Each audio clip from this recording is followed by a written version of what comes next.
You were telling us about it's you and your brother and your sisters leaving Budapest. Search for food. Yeah. So also we heard that not far from the Romanian border, which was liberated 6 months before, they were liberated in 1944, July or August. And we were heading there, and we came into a town that was called right very close to the Romanian border, a Hungarian town yet. It was called Békés Csaba. Békés Csaba, that's the name. Large Jewish population used to live there. And we arrived over there on a Friday, and I go into a house, and I see religious Jews with beards sitting by a table, and there's challah and fish and soup, and I mean, only in heaven you could imagine something like this. And they were treating us very nice. And I don't have to tell you, I was like this finger, so thin.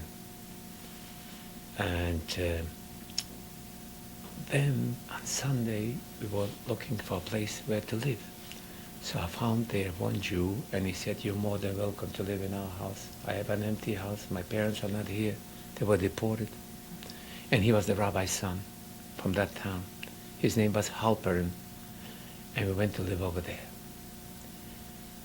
So when we left Budapest, like I mentioned to you before, we had so much piece goods and pocketbooks and everything. When we came over there to Békés Csaba, we had to live on something, and they tell me that for one pocketbook I can live a month. And we had at least 100 over there. We took along with us like 4 or 5 pocketbooks, a couple of pieces. So I say to my brother, we are millionaires. And we moved in over there to this to that rabbi's son, the Halpern, to that house. And this was approximately, just to give you an idea, the date we were liberated, the 18th. It must have been like the March 1st, February 1st or February 2nd. In the interim, I wanted to tell you, I walked into the ghettos with the Russian army there, and to take a look what's going on. They brought out on it's called a platformer, like a truck. They don't have the trucks. They had with horses. Have you ever seen those big, like the cantaloupe guys sells the big cantaloupes? Flatbed. Yes.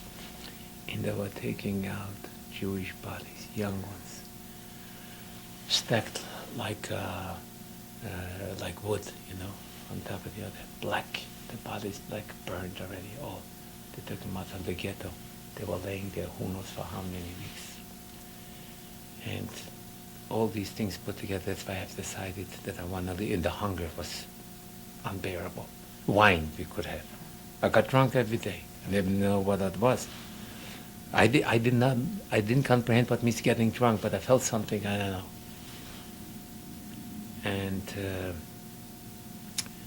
in that town, we lived over there from February till about June of 1945. Were you able to make contact with your parents? No, not at all. They were not liberated yet. We were liberated in January, and they were liberated on June, or the end of May, Bratislava. But I didn't have a slightest idea if they're alive. I mean, So what was, and all of a sudden I took ill, my joints. I slept on cement maybe 9 weeks or 10 weeks in the prison, and it went into my joints. When I sat down, I couldn't get up.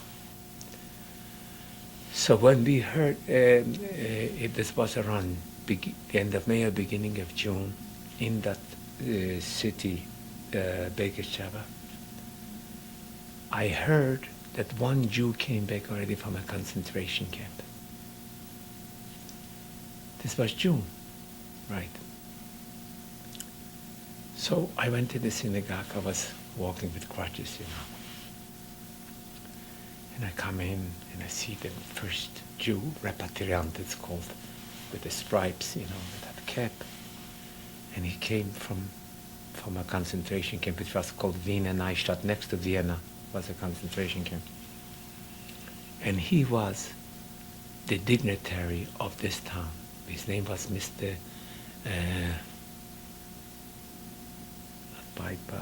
Goldblatt. Goldblatt was his name, yes. His name was Mr. Goldblatt. So I did not know the man because I'm not Hungarian, I never lived in that town.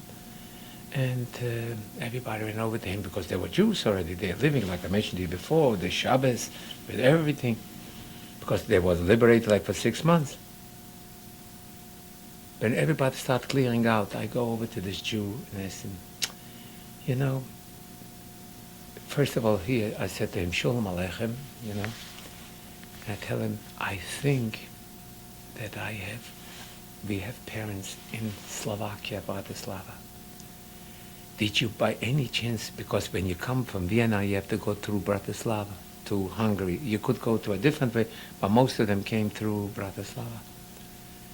And I say to him, by any chance, maybe you bumped into a family by the name of Schwerd? He says, you are Schwerd? I say, yes. Your mother made me Shabbos in Bratislava. When I heard this, then I knew that my parents are. And I was wearing these crutches. And I made it home to my apartment to tell my sisters that I heard the news that my parents are alive. So I didn't know what to do. So my brother Bernie pulled himself together and he said he's going to search for them. Those days, to make 200 kilometers took a week because everything was bombarded. He picked himself up to go to Bratislava. I didn't hear from him. Nothing happened. It's about 5-6 days. And I was anxiety from it. I was very anxious. I picked myself up. I said, I'm going to. But I wasn't well. But I made it. I get into a train and I spoke already a little Russian. I picked it up very fast. And I got into one of the offices. There was still, Berlin was not liberated yet. I don't remember exactly when the end of the war was, but Berlin was not liberated because the two transports of soldiers were going to the front. And I got into one of those with the soldiers, and I sang him a little song in Polish and Russian. They gave me a little bread, and I arrived to Budapest. It took me like 3 days. I come in the how do you call it, the railroad station. I see my brother. You know how big, what a big railroad station this is? Thousands and thousands of people were sitting there. I see my brother and my oldest brother. This is in Budapest? Or In Budapest, on the railroad station. So I ran over and I said, Leo, what's that? Tata lebt, the mama lebt. We're all alive.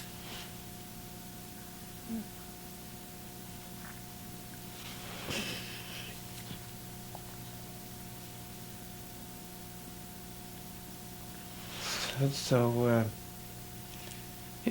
instead of me heading to Slovakia, I went back to pick up our sisters. So we all, the 3 brothers got together and went to Bekeshchaba to take our sisters. We took our sisters and we started heading towards Bratislava to get united with our parents. It took also like 3-4 days the journey, and it was already before Shabbos, and the train stopped like 10 kilometers away from Bratislava. It didn't move. This was the usual procedure there. So I was lucky. Another train passed. I jumped off from there, and I went to the other. Like I told you, I was going on canes, but when it came to jump, I moved because necessity.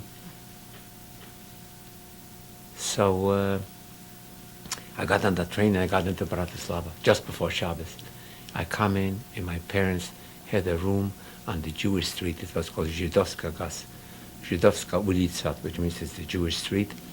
And I come into the yellow courtyard, and I see my father. And I say, Shalom Aleichem, Tata.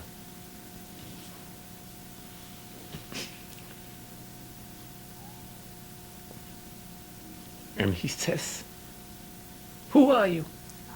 I say, I am Avram, Abraham. It's my... So toch gemeint bis Leibisch. When he left, it was only like 2 years. I was 13 and a half, and it was 15 years. By 15, you know, you grow a lot. And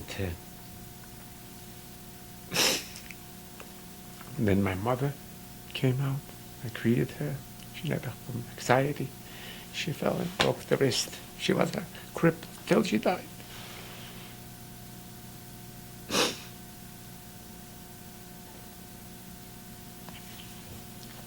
She saw me. My brother got my mother from crying so much that she lost us when we were separated, that she got cataracts in her eyes. She turned almost like totally blind. She was operated here from crying, you know.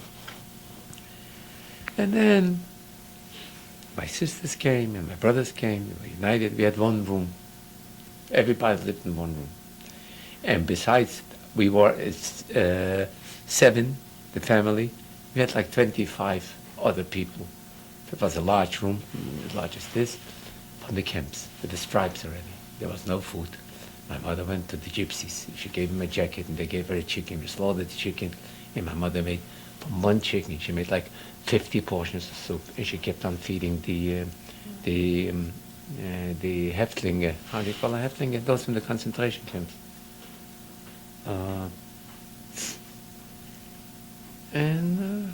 We lived over there for a little while, and then we moved across the street, and things became normal.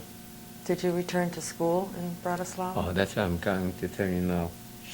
So the black market started. Black market, and everybody, all of a sudden, you see, in a way, it was very fortunate that the Jews grabbed onto something, you know. All of a sudden, here, 6 years, you know, you were depressed, oppressed. You didn't have a self-image. Nobody had an image. But somehow, business does something to a person. We started to revive, and we started to exchange monies for Russian rubles and German marks and American dollars. And my father was quite a smart man. And the 3 sons, me he sent to Budapest, and my other brother went to Munich, and my other brother went to Vienna. And everybody was carrying currencies. One particular time I was carrying 200,000 ruble. That was like 200,000 American dollars then. And I went to exchanges for American dollars. That's the way how the black market went. On the train. So I couldn't ride in, because still was wartime. The soldiers came and went and this. So we were riding on the roof. One Russian soldier went searching, and he came to me, he touched me. They knew that a lot of them carry from the camps money, and he felt, and he took out his knife, and he cut me, and he took off all the money, and he went away. Thank God he didn't do anything, you know, just give you that idea. Then, of course, the black market, but then, like 6 months later, we were liberated in June, but the beginning of 46, I started to attend. Jewish life started a little bit. Survivors came back, and they built up this city of Bratislava. And my father was very well known because for his good deeds that he did for the people, especially those who came from the concentration camp. And I attended the yeshiva till 48. 48. I received papers. I had a family here, and they got me a student visa. And my brothers and I, they would not let out my father. And we came here from Czechoslovakia to America.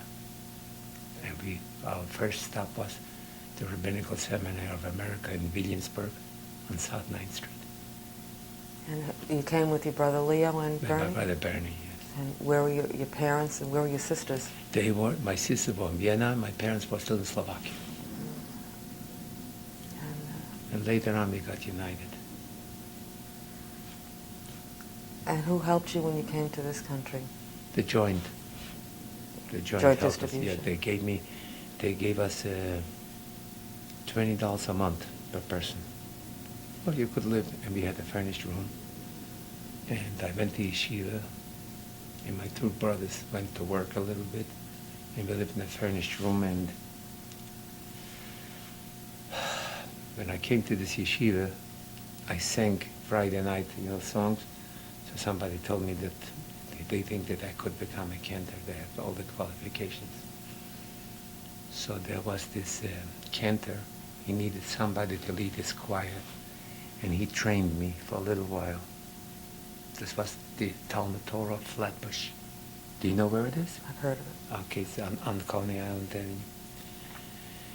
And he trained me to lead the boys over there, to help them out with the services. But the solos, he told me to do all the solos.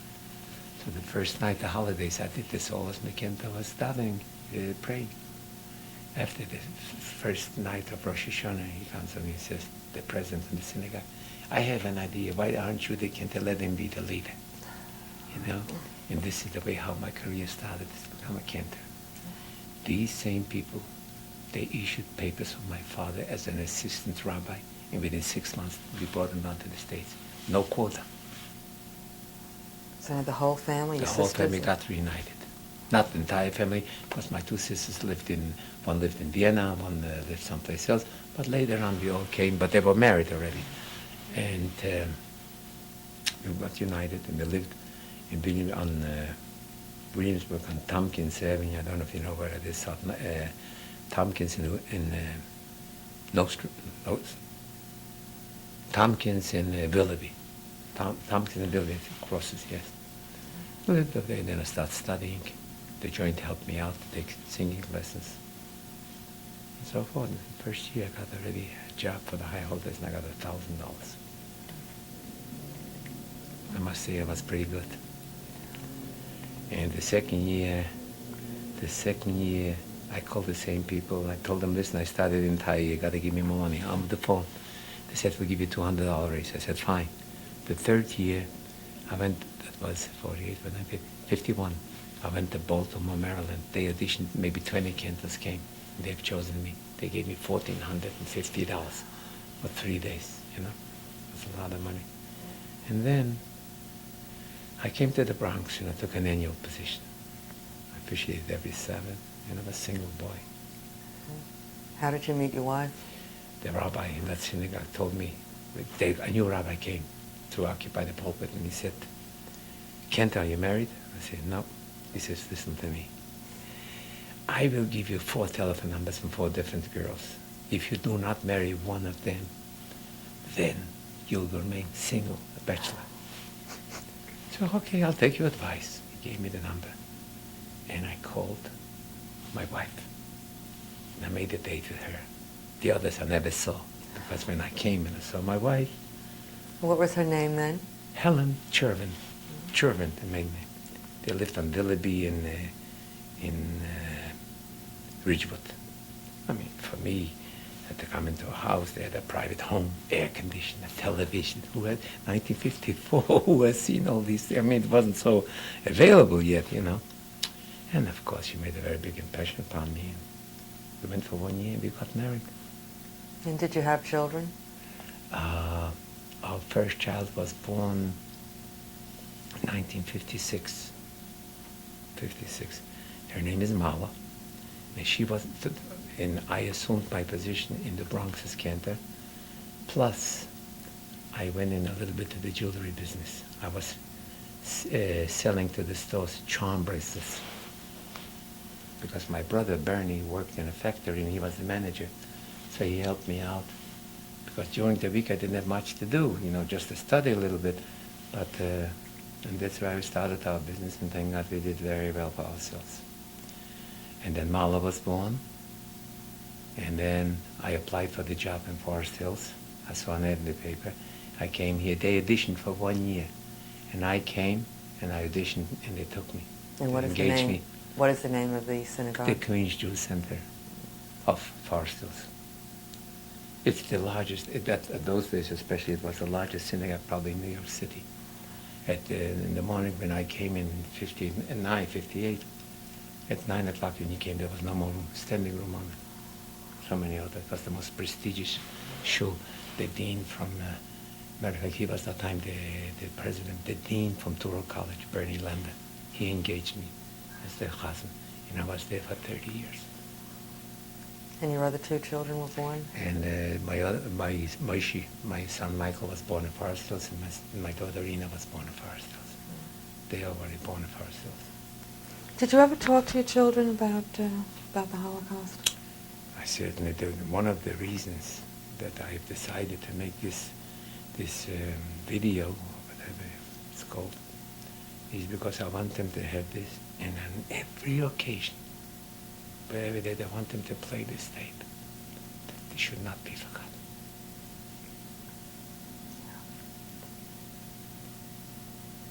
I want them to have the message,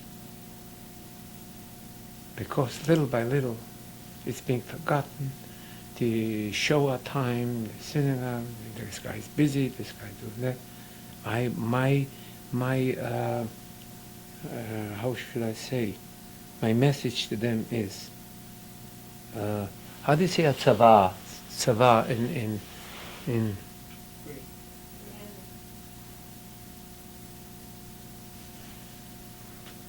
that I want him to listen at least once or twice a month to this tape, that this thing should not be forgotten, like it says in the book of Esther. And this has to be remembered all the time. What the Amalekim did to the Jewish people, we should remember. They should remember also what the Germans did to the Jewish people, annihilated 6 million. Have you become involved in any other organizations that deal with the Holocaust, or? No, unfortunately, I go to the dinners of the Shoah. You know, his name is Mr. Zborowski, which we happen to know each other with one of the brothers. I'm sort of like family, and I always went to these dinners. I'm always involved in Jewish things, but for the Holocaust especially, all what that is I used to officiate the Yom HaShoah, the Day of Remembrance, in the synagogue special services. This was my job. What is it you want people to know about the Holocaust, the people who watch this tape? The people who watch this tape, first of all, like I mentioned before, what I want for my family, they should watch this tape. And they should not forget until children's children, until we shall be redeemed by the Messiah. This should not be forgotten. There should not be any broken linkage, any broken chain from now until the time of Messiah. Because my personal feeling is this was much greater, but the Amalekim, I don't know how it's called in English. The Amalekites. The Amalekites did to the Jews. The Germans did 100,000 times worse. And this I want you to know, that if you think that if somebody would come and tell me what went on, I would tell the same thing like the Hungarian Jews. I don't believe it. I don't think it's possible. Maybe you have illusions. You can't. And see, and therefore, this is one thing that I cannot blame the people, because it's impossible to comprehend these things. But for whatever measure we can take and every precaution, that these things should not be forgotten. When you come into Auschwitz and Majdanek and all these camps and you see the eyeglasses and the baby shoes, this has to remain until we shall be redeemed by the Messiah. This is my purpose of making this tape, and I want my children to know what was going on, and I never want they should forget this. This is my message to the people who will watch this video. And not take it lightly when it comes to Yom HaShoah. Oh, the Day of Remembrance, I have to go someplace else. The Day of Remembrance, there is a task on every Jew to find himself in the synagogue and pray for all those that we have lost. Speaking of remembering, I know you always remembered the man who saved your life. Right. Did you ever have occasion to find him? No, I did not have an occasion to find him, but it just so happened about a couple of months ago, My wife and I went to shop in Borough Park in a grocery store. I don't know how it happened, and my wife was looking around for some groceries.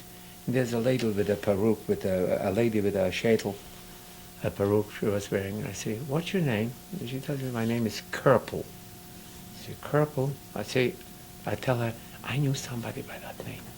A cantor in Wilkes-Barre, Pennsylvania. She says, "That's my uncle." That was my uncle because he's not alive. And somehow it slipped out from me. I asked her, "What was your maiden name?" I mean, what kind of business do I have with a lady? She's 50, maybe. I don't know how old she is. I just asked her. It came out of me. She tells me my maiden name was Marine. So I tell her, "By any chance, your father came from Makau, Makeva in Jewish?" She says, "Yes." So I told her, your father rescued my life. Not only my life, 394 Jews this man rescued. Forgot to tell you this before. 394. I want to mention, when I was liberated, I went on the main street like here, Fifth Avenue. And whom do I meet? The priest, the Polish priest. And I asked him, I said, "Father, what happened?" He tells me, "Child, what should I tell you? They killed them all. They slaughtered them all." And he asked me, he said, I don't know what he used today, "How did you survive?" So I told him the story. And he told me, this miracle was probably bigger than crossing the sea, the Red Sea. How you survived. He says, "I don't know how the Polish priest." That's about it. Thank you very much. You're welcome. Thank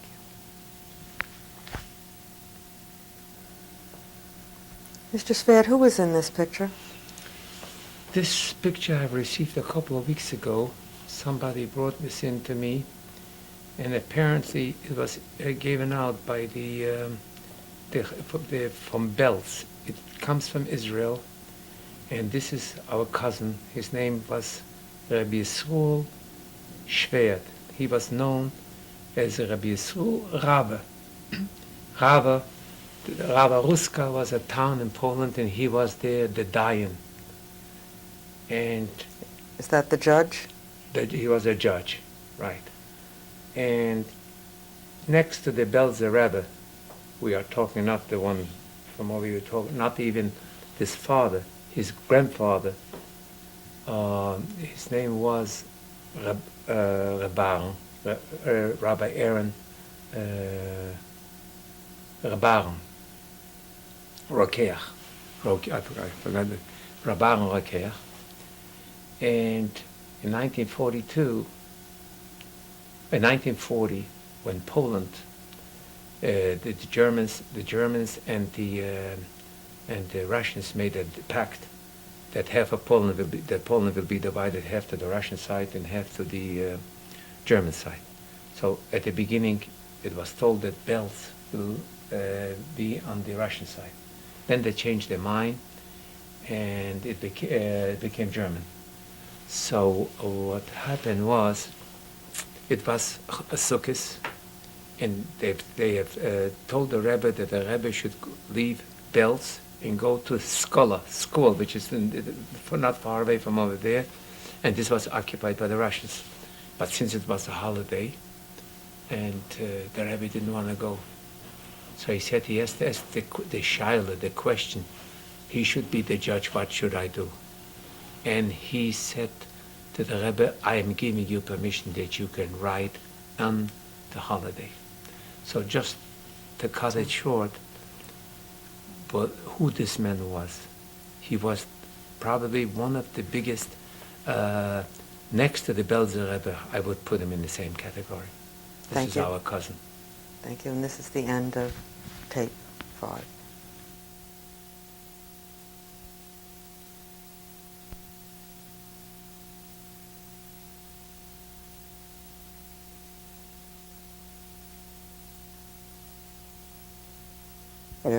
Mr. Schwerd, who are the people in this picture? These are my parents.